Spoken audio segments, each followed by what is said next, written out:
Hey guys what's up, कैसे आप सब। माय नेम इज हिमांशु पल और आप सब देख रहे हैं मुझे अपनी केमिस्ट्री क्लास में। तो आज हम लेके आए हैं कोऑर्डिनेशन कंपाउंड का नेक्स्ट लेक्चर, जिसमें आज हम पढ़ेंगे वर्नर्स थ्योरी। वर्नर यानी कि कोऑर्डिनेशन कंपाउंड के पिताजी, पापास थ्योरी। तो पापास थ्योरी पढ़ने के लिए हम लोग स्टार्ट करते हैं। सबसे पहले हेडिंग डालिएगा, कॉपी पेन उठा लीजिए। Werner's theory, Werner's theory. Werner ने कहा कि कोऑर्डिनेशन कंपाउंड जो होते हैं, जैसे हमारे पास सॉल्ट जो होते हैं वो दो टाइप के होते हैं। एक होते हैं डबल सॉल्ट और दूसरे कॉम्प्लेक्स सॉल्ट। एक होते हैं डबल सॉल्ट और दूसरे कौन से होते हैं, कॉम्प्लेक्स सॉल्ट। अब दोनों में डिफरेंस क्या है, डबल सॉल्ट और कॉम्प्लेक्स सॉल्ट में दोनों में डिफरेंस क्या है? इस बात को किसने क्लास बताया हमें? वर्नर्स ने बताया। वर्नर ने कहा कि जितने भी कॉम्प्लेक्स सॉल्ट होते हैं उनके अंदर दो तरीके की वैलेंसी होती है। एक होती है प्राइमरी वैलेंसी, एक होती है प्राइमरी वैलेंसी और दूसरी होती है सेकेंडरी वैलेंसी। एक होती है प्राइमरी वैलेंसी और दूसरी कौन सी होती है, सेकेंडरी वैलेंसी। प्राइमरी वैलेंसी वो वैलेंसी होती है जो कि आपको किसी भी कॉम्प्लेक्स कंपाउंड की ऑक्सीडेशन स्टेट को बताती है। मतलब किसी भी कॉम्प्लेक्स कंपाउंड की ऑक्सीडेशन स्टेट को के बारे में जो बताएगा वो कौन सी वैलेंसी कहलाएगी, प्राइमरी वैलेंसी। और जो कोऑर्डिनेशन नंबर को बताती है, किसी भी कोऑर्डिनेशन कंपाउंड के कोऑर्डिनेशन नंबर को जो वैलेंसी बताती है वो क्या कहलाती है, हमारी सेकेंडरी वैलेंसी। दूसरी बात, primary valency represented by dot lines, secondary valency represented by bold lines. Primary valency oxidation state को बताती है, सेकेंडरी वैलेंसी कोऑर्डिनेशन नंबर को। ये डॉट लाइन से रिप्रेजेंट किया जाता है, इसको बोल्ड लाइन से रिप्रेजेंट किया जाता है। तीसरी बात, तीसरा पॉइंट, प्राइमरी वैलेंसी जो होती है वो नॉन डायरेक्शनल होती है। कैसी होती है, नॉन डायरेक्शनल। जबकि सेकेंडरी वैलेंसी जो होती है वो डायरेक्शनल नेचर की होती है। वो कैसी होती है, directional. Primary valency non directional, जबकि सेकेंडरी वैलेंसी कैसी होती है, डायरेक्शनल होती है। अच्छा, प्राइमरी वैलेंसी जो होती है, जो प्राइमरी वैलेंसी है नॉन डायरेक्शनल है, सेकेंडरी वैलेंसी डायरेक्शनल है। प्राइमरी वैलेंसी आयनाइजेबल होती है, जबकि सेकेंडरी वैलेंसी नॉन आयनाइजेबल होती है। कैसी होती है, non ionisable. Primary valency ionisable होती है, जबकि सेकेंडरी वैलेंसी नॉन आयनाइजेबल होती है। अच्छा, प्राइमरी वैलेंसी ऑक्सीडेशन स्टेट को, सेकेंडरी वैलेंसी कोऑर्डिनेशन नंबर को। It is represented by dot lines, it is represented by bold lines. Non directional in nature, directional in nature. Ionisable, non ionisable. याद कैसे करेंगे, non ionisable secondary, ionisable primary, directional secondary, non directional primary, represented by bold secondary, represented by dot primary. जो coordination number को बताए secondary, जो oxidation state को बताए वो प्राइमरी। अच्छा, ठीक है। Not predict, not predict geometry. जो ज्योमेट्री को प्रिडिक्ट नहीं करती, किसी भी कोऑर्डिनेशन कंपाउंड की ज्योमेट्री को प्रिडिक्ट नहीं करती, वो प्राइमरी वैलेंसी होती है। जो प्रिडिक्ट कर देती है ज्योमेट्री के बारे में वो हमारी क्या कहलाती है, सेकेंडरी वैलेंसी। ठीक है। जो ज्योमेट्री को प्रिडिक्ट नहीं करती वो प्राइमरी वैलेंसी, और जो ज्योमेट्री प्रिडिक्ट कर दे वो हमारी क्या कहलाती है, सेकेंडरी वैलेंसी। क्लियर हो गया यहां तक, क्लियर है? चलिए देखिए, अब मैं कॉम्प्लेक्स कंपाउंड के बारे में प्राइमरी और सेकेंडरी वैलेंसी से अच्छे से समझूंगा कि कैसे वर्नर ने इस चीज को समझा होगा, एविडेंस क्या क्या प्रूव किए कॉम्प्लेक्स कंपाउंड को बताने के लिए।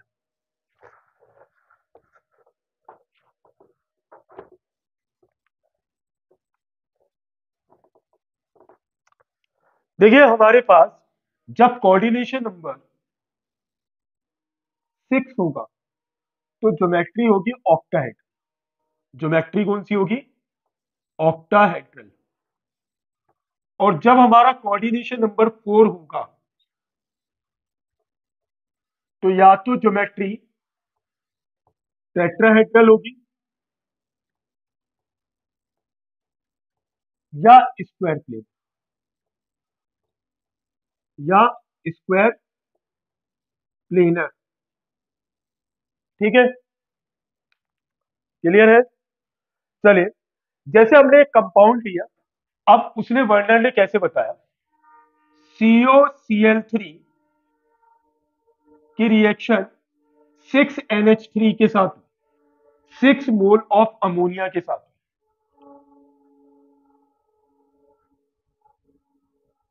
ठीक है, तो एक कंपाउंड बन रहा है CONH3 6Cl3। अब एग्जैक्टली ये कंपाउंड कैसे बना था, ये ऐसे कैसे लिखा गया वो समझो।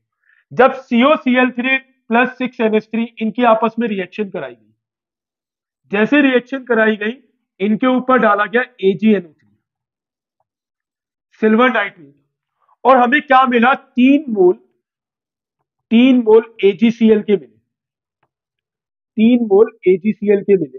मतलब आपको यहां पर क्या मिल रहा है, व्हाइट प्रेसिपिटेट मिल रहा है। और व्हाइट पीपीटी भी कितने मोल में मिल रहा है आपको, 3 मोल। 3 मोल AgCl का व्हाइट पीपीटी मिला, तो इसका मतलब यानी कि यहां पर क्या था कि जो 3 क्लोरीन एटम्स थे, जो 3 क्लोरीन एटम थे, वो प्राइमरी वैलेंसी से सेटिस्फाई थे, और 6NH3 एटम्स जो थे, 6NH3 मॉलिक्यूल जो थे, वो सेकेंडरी वैलेंसी से सेटिस्फाई थे। अब ये बात कैसे बोल रहा है वो मैं अभी आपको एक्सप्लेन करता हूं।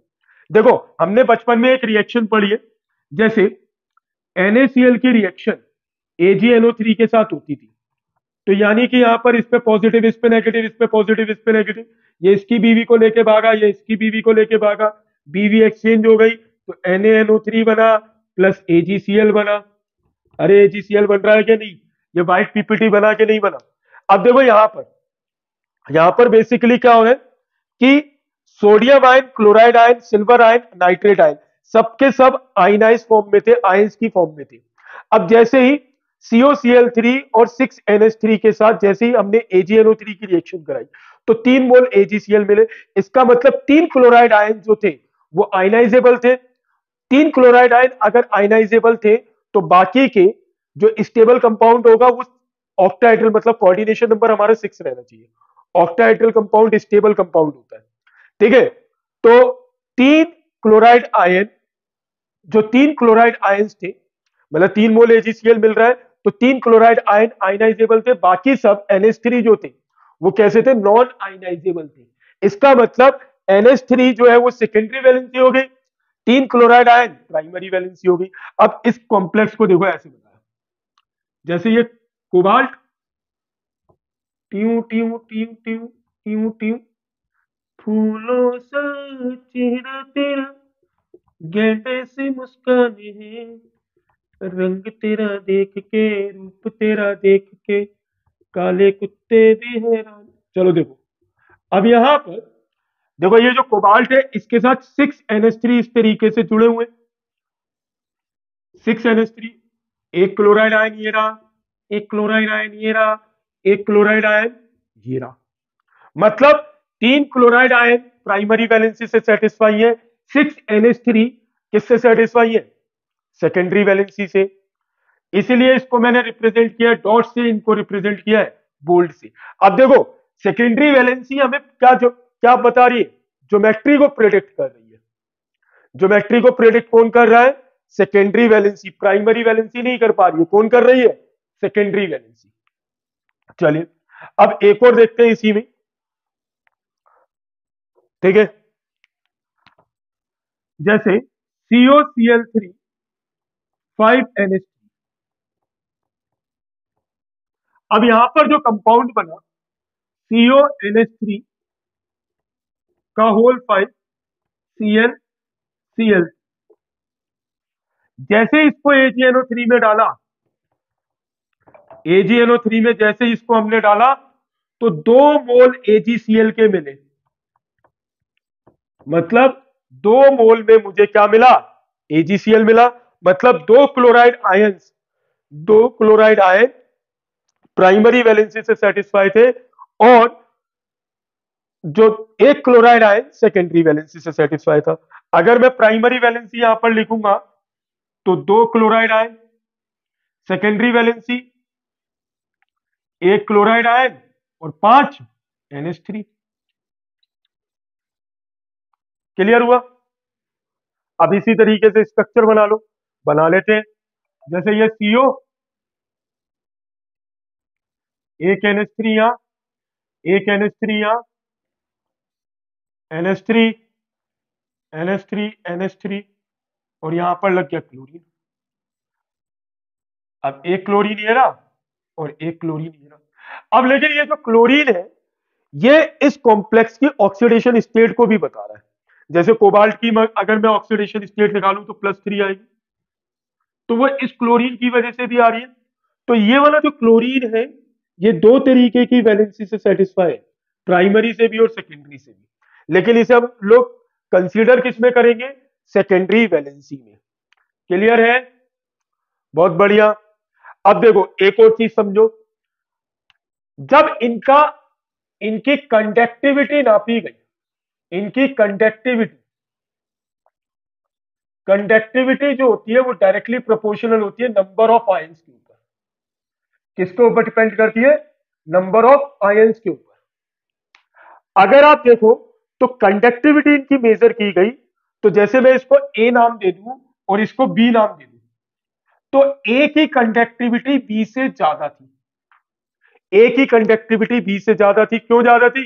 यहां पर देखो, 3 तो क्लोराइड आयंस हो गए और एक क्या हो गया, कॉम्प्लेक्स आयन। 3 क्लोराइड आयन, एक कॉम्प्लेक्स आयन, मतलब टोटल आयंस कितने हो गए? टोटल आयंस हो गए इसमें 4। टोटल आयंस कितने हो गए? 4। अब इसमें अगर मैं काउंट करूं तो 2 क्लोराइड आयन, एक कॉम्प्लेक्स आयन, टोटल आयंस कितने हुए? 3। टोटल आयंस कितने हुए? 3। इसी वजह से इसकी इसके टोटल आयन 4 है और इसके टोटल आयन 3 है। तो इसका मतलब कंडक्टिविटी किसके ऊपर डिपेंड कर रही है? नंबर ऑफ आयंस के ऊपर। ए की कंडक्टिविटी बी से ज्यादा है, क्योंकि इसके नंबर ऑफ आयंस ज्यादा है, इसके नंबर ऑफ आयंस कम है। क्लियर हो गया? एविडेंस मिल गया कि कैसे कॉम्प्लेक्स कंपाउंड बने थे, वर्नर ने बता दिया। क्लियर है? चलो, अब इस पे हम कुछ क्वेश्चंस देख लेते, जो प्रीवियस ईयर में आए हुए क्वेश्चंस है या जो आ सकते हैं। ठीक है, नीट एग्जाम में, जेई में भी आ सकते हैं। ठीक है, जेई मेंस में, एडवांस में नहीं। ठीक है, नीट में आ सकते हैं, हमारे बोर्ड्स में तो आएंगे ही आएंगे। ठीक है, तो वर्नर थ्योरी पे कैसे क्वेश्चन बनते हैं, चलिए कुछ देख लेते हैं।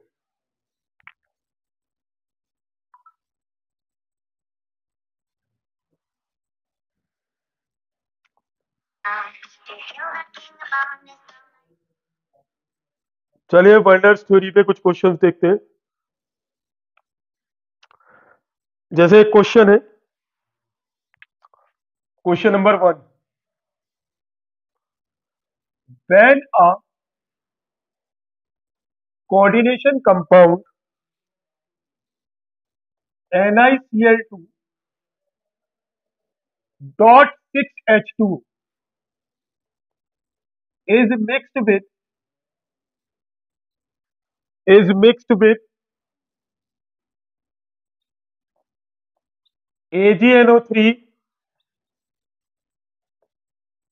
2 mole AgCl are precipitate.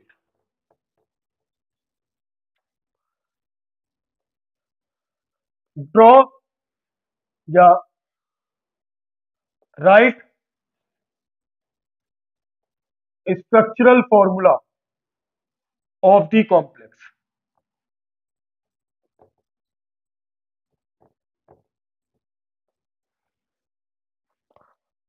और इसका IUPAC नेम भी बताना है।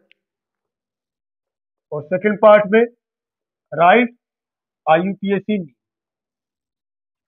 चलो देखो, NiCl2 डॉट 6H2 ये हो गया NiCl2.6H2। इसकी रिएक्शन AgNO3 के साथ 2 मोल AgCl मिला।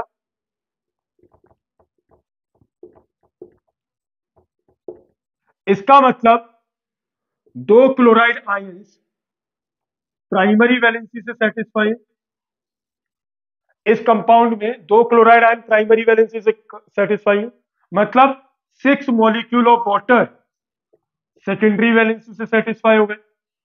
कंपाउंड बना लो, central metal atom H2O 6Cl2।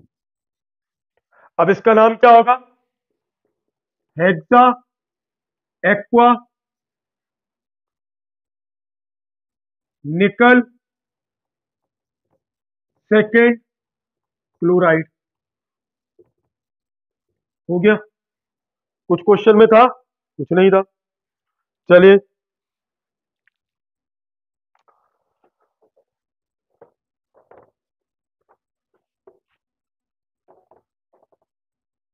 एक क्वेश्चन और देखते हैं। ये नीट एग्जाम में आ चुका है। Arrange the following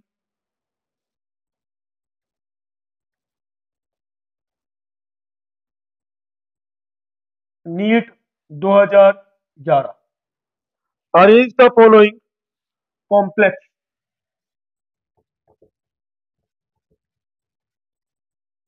in order of conductivity.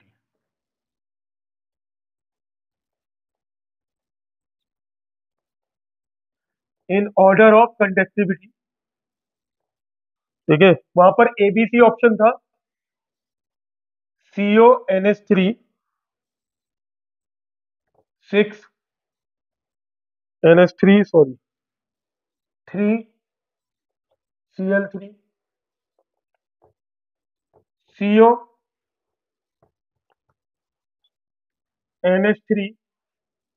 6Cl3 CONH3 4Cl2 Cl। अब इसको एबीसी कर दो, ABC, ठीक है। इसे ए नाम दिया, बी और ये सी। अब देखो यहां पर नंबर ऑफ आयंस कितने होंगे? एक भी नहीं। यहाँ कितने होंगे? 3 क्लोराइड आयन, एक कॉम्प्लेक्स आयन। यहाँ टोटल आयंस कितने हैं? 4। और यहाँ 1 और 2, यहाँ टोटल आयंस कितने हैं? 2। यहाँ टोटल आयंस कितने हैं? 0। एक अकेला ही कॉम्प्लेक्स आयन, और कॉम्प्लेक्स पे कोई चार्ज नहीं है, तो कॉम्प्लेक्स आयन 0। तो मतलब टोटल आयंस की अगर मैं बात करूं, तो यहाँ पर 0, यहाँ 4 और यहाँ 2। तो बी की कंडक्टिविटी सबसे ज्यादा, फिर सी की, और उसके बाद ए की। समाप्त। क्लियर? क्लियर है? चलिए, आई थिंक ये क्लियर हो गया होगा। चलो एक और क्वेश्चन देखते हैं। ये CBSE 2020, 1 mole of CrCl3.6H2 react with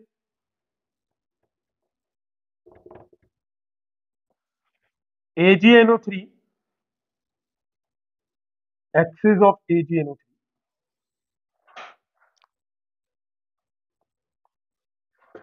to yield 2 moles AgCl.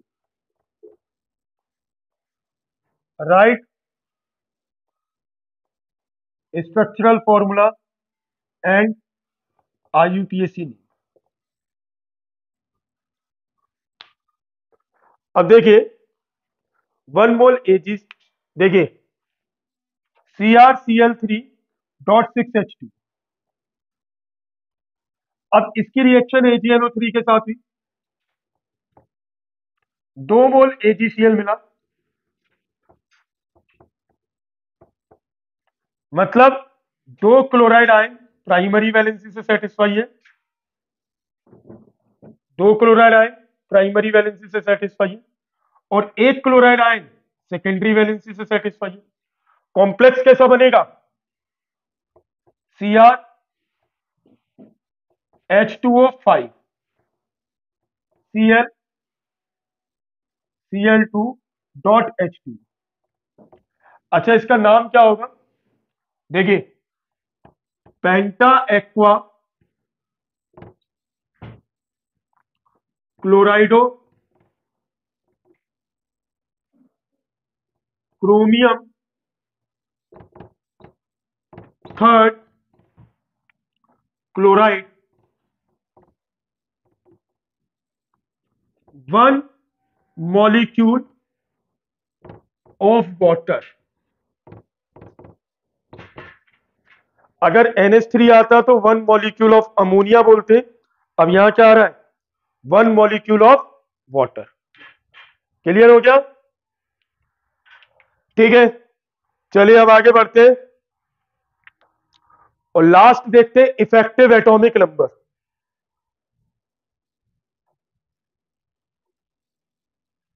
Last topic देखते हैं, इसको कहते हैं EN, इफेक्टिव एटॉमिक नंबर।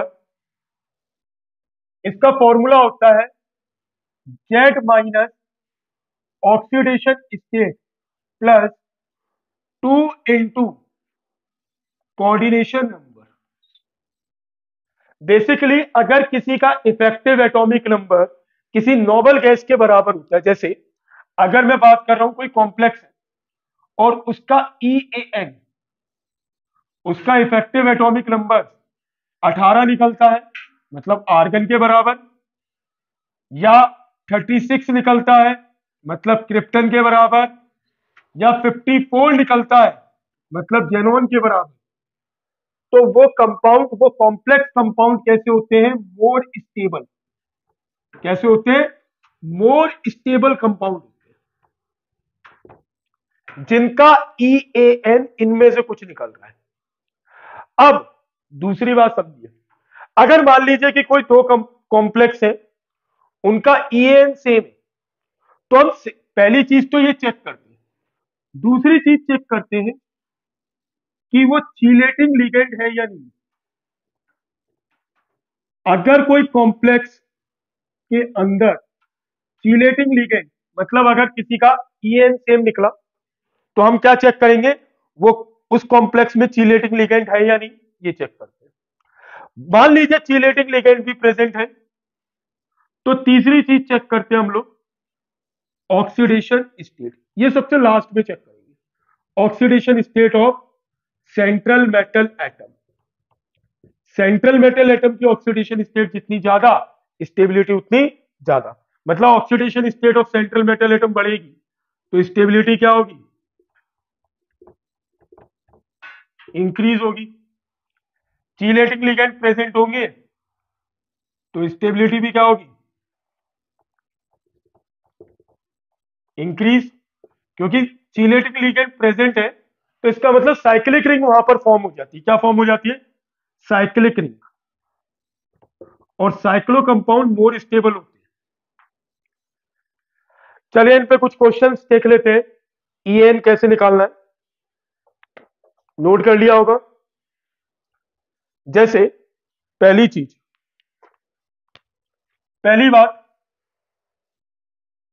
आपको दे रखा है K4 FeCN6 और एक तरफ दे रखा है K3 FeCN6। अब बच्चे क्या गलती करते हैं कि जैसे इसके ऑक्सीडेशन स्टेट देखेंगे +2 और इसकी +3, तो किसके ऑक्सीडेशन स्टेट ज्यादा? इसकी, तो स्टेबल इसे बता देंगे। लेकिन इन दोनों में, ए और बी में, मैं आपको बता दूं, ए और बी में, ये जैसे मैंने ए मान लिया, ये बी मान लिया, तो ए और बी में ज्यादा स्टेबल कौन है? ए। अब कैसे है वो मैं बताता हूं। देखो, आप देखिए यहां पर कि अब मैं क्या निकाल रहा हूं, इसका इफेक्टिव एटॉमिक नंबर। सबसे पहले मैंने बोला EN चेक करो, तो जेड कितना होता है? आयरन का 26 minus oxidation state 2 plus 2 into coordination number 6, तो जब निकला तो वो कितना निकल गया 36। अगर मैं इसका ये निकालूं तो 26 माइनस 3 प्लस 2 इंटू 6, इसका कितना आया 35। तो इन दोनों में ज्यादा स्टेबल कौन सा, ए वाला। दूसरा, अच्छा ये कंसेप्ट जो था वो सिडविक का था, सिडविक ने ये कंसेप्ट दिया था। जैसे वर्नर ने अपनी थ्योरी दी थी, ऐसे सिडविक ने अपना एक कंसेप्ट दिया था। ठीक है, ड्रॉबैक या लिमिटेशंस ऑफ वर्नर थ्योरी अगली क्लास में पढ़ेंगे जब हम बीपीटी स्टार्ट करेंगे। दूसरी चीज, अगर आपके पास ऐसे कोई कंपाउंड है CONH3 6 3 प्लस COEN का होल थ्राइस 3 प्लस। अब देखिए दोनों देखने में, अब दोनों का ए और बी, इसका EN निकालू,